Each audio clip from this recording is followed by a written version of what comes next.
ფაქტის წინ ვდგევართ. რომ უნდა ვისუნთქოთ ჟანგბადი, რომ უნდა დავლიოთ წყალი, რომ უნდა დავიძინოთ, რომ ტემპერატურა აი ესეთი გჭირდება. და ასე შემდეგ. ბუნებრივ აქვს თავისი მარადიული უდრეკელი კანონები.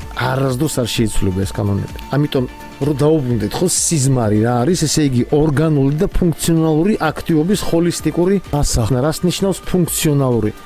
როგორ ფუნქციას მე ვასრულებ აი ამ დედამიწაზე? რა ფუნქციას, როგორ სწორი გზით მივდივარ, რამდენად ფუნქციონალური ვარ ჩემთვისაც და სხვებისთვისაც. არ აქვს მნიშვნელობა.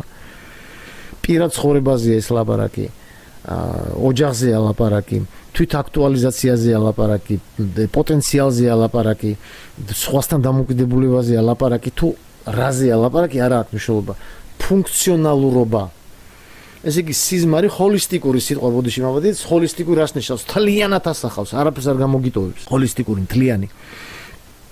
ესე იგი სიზმარი არის აი ამ პოზიციების თლიანი ასახვა, ესე იგი რაც შეეხება ჩვენს სხეულს და რაც შეეხება ჩვენს მოქმედებას მთლიანად საერთოდ დედამიწაზე და სოციუმში. ესე იგი სიზმარი ზუსტად ასახავს ამას ყველაფერს, არაფერს არ გამოტოვებს.